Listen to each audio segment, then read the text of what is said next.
बिस्मिल्लाहिर्रहमानिर्रहीम। अस्सलाम वालेकुम रहमतुल्लाह। आज मैं बनाने लगी हूँ मसालेदार नरगिसी कोफ्ते। ये बहुत ही मज़े के बनते हैं और इसे बनाना बहुत ही आसान है। कोफ्ते बनाने के लिए मैंने 1 किलो कीमा लिया है।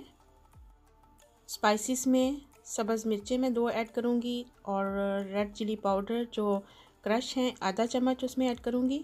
साथ में 1 चम्मच नमक, आधी चम्मच हल्दी, 1 चम्मच खुश्क धनिया और 1 चम्मच सफ़ेद ज़ीरा इसमें ऐड कर दूंगी। आधी चम्मच इसमें दालचीनी पाउडर इसमें ऐड कर देंगे। ये सारी चीज़ें कीमे में ऐड होंगी।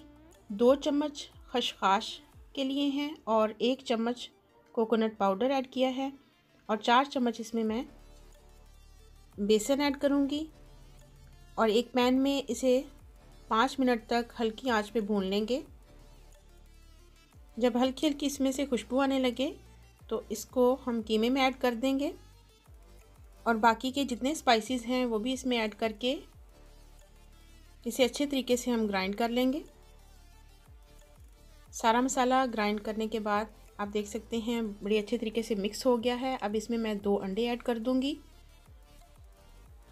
अंडे ऐड करने के बाद इसमें 1 चम्मच गरम मसाला पाउडर ऐड करके इसे अच्छे तरीके से मिक्स कर लेंगे। कोफ्ते बनाने के लिए मसाला तैयार है। साथ ही मैंने अंडे बॉयल कर लिए हैं जो नरगिसी कोफ्ते बनाने के लिए बहुत ज़रूरी हैं।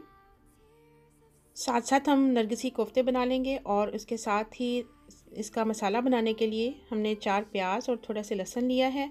स्पाइसेस में 1 चम्मच हमने इसमें कोफ्ता मसाला पाउडर डालेंगे, आधी चम्मच हल्दी और 1 चम्मच सुरख मिर्च पाउडर और 1 चम्मच हस्बे ज़ायका मैं इसमें नमक ऐड करूँगी। लहसुन और प्याज को मैं ग्राइंड कर लेती हूँ और साथ ही इसमें 1 चम्मच सफ़ेद ज़ीरा ऐड कर लूँगी। इस तरह मसाला तैयार करने में आसानी ये होती है कि हमारा जो सालन है वो जल्दी तैयार हो जाता है। इस तरह प्याज़ों को अलग से गलाना नहीं पड़ता। एक पैन में 1 कप ऑयल डालकर मैंने जो ग्राइंड किया हुआ मसाला था इसमें ऐड कर दिया है और इसे हल्की आंच पे मैं भून लूँगी। जब मसाला लाइट ब्राउन हो तो इसमें मैंने 2 टमाटर डाल दिए हैं और इसका मैं मसाला तैयार कर लूँगी। साथ साथ मैं कोफ्ते बनाती जा रही हूँ ताकि हमारे मसाला तैयार होने तक हमारे कोफ्ते भी तैयार हो जाएं। हमने एक अंडा लिया है और चपटी कबाब जैसे बनाते हैं इस तरह हमने जो कीमे का मसाला था वो अपने हाथ पे रख के ऊपर अंडा रख दिया है और उसे इतने अच्छे तरीके से सेव करना है कि कहीं से भी अंडा नज़र नहीं आना चाहिए। कोफ्ते के मसाले को अच्छे तरीके से अंडे के साथ कवर अप कर लेंगे ताकि जब इसे फ्राई किया जाए तो ये मसाला टूटे ना और बेहतरीन किस्म के हमारे कोफ्ते नरगिसी कोफ्ते तैयार हों। इसी तरीके से मैं सारे नरगिसी कोफ्ते तैयार कर लूँगी।